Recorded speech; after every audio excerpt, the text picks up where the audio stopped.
Jackie, the voice of an angel. God, I wish you could have heard him sing. He'd close his eyes, and you'd swear it was Count John McCormick himself. When you and I were young. That was his special one for me, his Maggie. We dreamed of growing old together, like in the song, together in our new country, our new free island, he said it would be. A nation once again. That was his other favourite. Everyone would ask him to sing it. He'd stand there with his arms doing the actions. He loved that song. I swear, I never heard a better singer. Oh, he was a real patriot. Much good it did him. He worshipped Mr. Edmund. Took it all in about Home Rule being promised when the war was done. And Monsignor Morrissey giving out from the pulpit about poor little Catholic Belgium and the Germans cutting the arms of children and violating nuns and all. I swear, it'd bring tears to a glass eye. Maggie, says he, I'm going to enlist. 'Tis my duty. And I was sad, but I was so proud. Well, the day they left Dublin, God, you want to have seen it. The roads were lined with people cheering them on, even though the rain was hopping on the streets. I saw him as he passed. And weren't they singing it as he went by, a nation once again? Oh, and the smile on him. His voice could be heard above the rest. That was the last time I heard him sing. The last time I saw him smile. Well, no sooner were the decent men gone when them gurriers came out of the woodwork.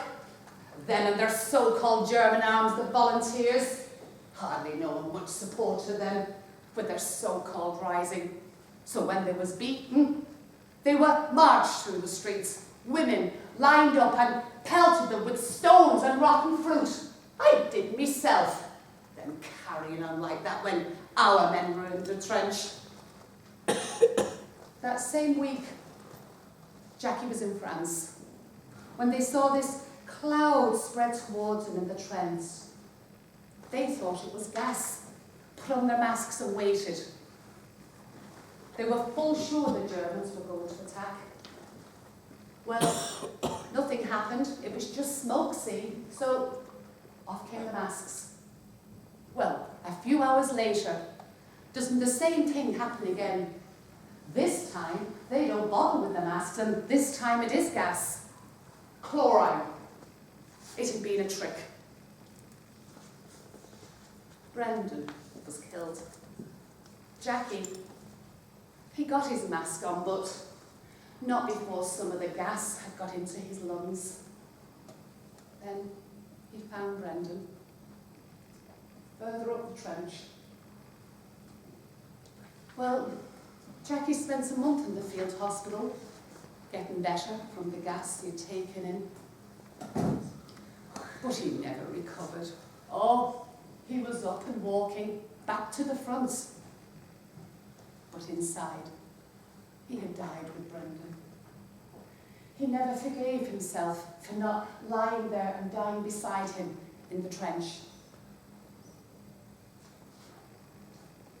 Well, it was in 1918 when the ship came into the North Wall in Dublin. There were hundreds of people there, mainly women. Men being helped off the ship, blind, some of them. Some without legs. And do you know what they did to them? They threw stones at them, stones and insults, yelled names at them, cowards, traitors. Could you believe that? The bitches, the bloody hypocrites. My Jackie was as much a patriot as any one of them gobshites. Well, In 1919, my sister asked us to come over here to Manchester and join her. She'd been living in Ancoats since before the war. There was work in the cotton mills, and she sent us the fare. Well, there was, so he must certainly ran out of the country he loved. Well, I got work. But he never did. His chest was weak from the gash, you see. He hated to see it. Thought he'd failed me. No matter what I said, get yourself strong, and you'll soon be working. But we both knew he was too weak. So when the flu came, he couldn't fight it. At least he didn't fight it. Try as I might, I couldn't make him. One day, he got sick. 2 days later,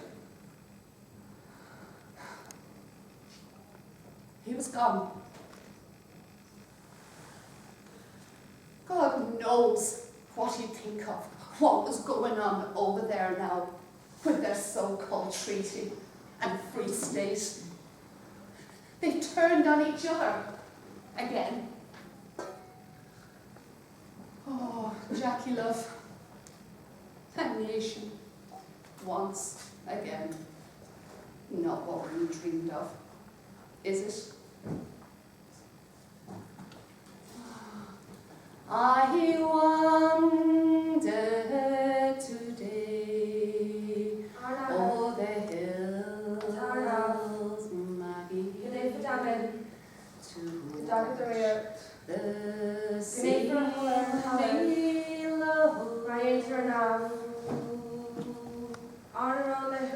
the creek agus Marion Riley, mar bhí na dála cúna féin, agus nála sin gathú, agus sin go hol. Amen.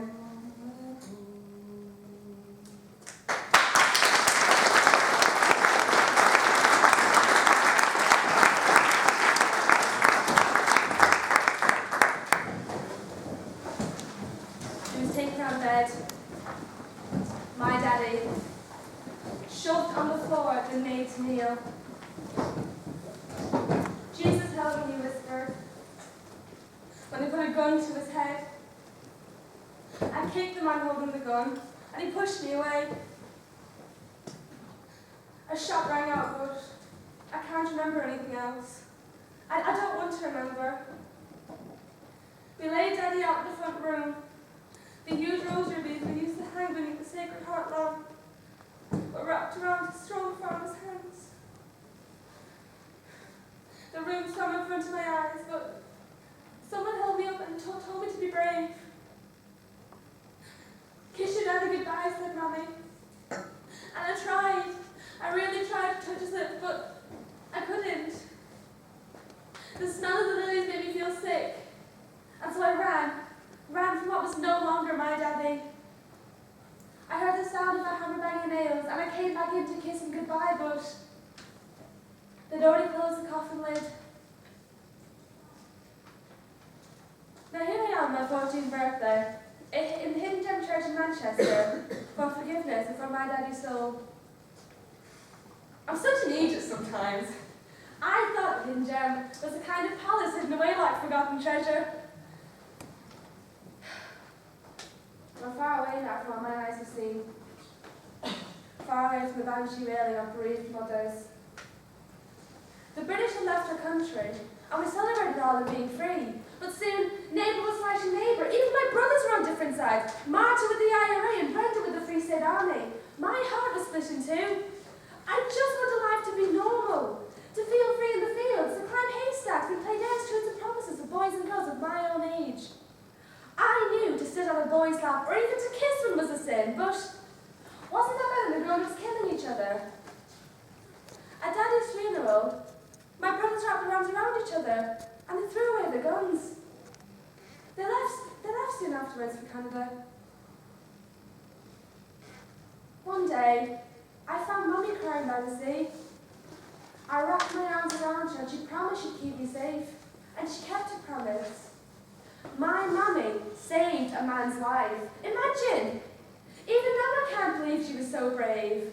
It was early morning and everyone, even cats and dogs, were inside their homes. There were men behind walls on the top of roofs with machine guns ready. No one dared go outside. An auto car drew up and a Free State officer jumped out, and suddenly my Mummy, in an ice, ran into the middle of the road shouting, "Go back, they're waiting for you, it's an ambush!" With bullets flying, the officer jumped back into the car and dashed away. That night, the IRA came down from the mountains, took my Mummy out of bed, shoved her against the wall, and bayonet to her chest. I cried, please don't kill my Mummy. As they left, they screamed, they'd burn our house down. We had to get away. My grandmother placed rosary beads around my neck. There, child, she cried. It's for the best. The journey to Manchester was a nightmare. I'll never forget it, even if I lived to be 100. We crept out of the village with an escort of loyal neighbours who put their lives at risk guarding us. We were in a cart with the horses' hooves covered with cloths, so no noise would be made.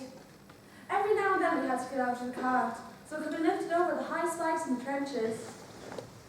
I thought it was the funniest thing ever when 4 men struggled to lift a blindfolded horse.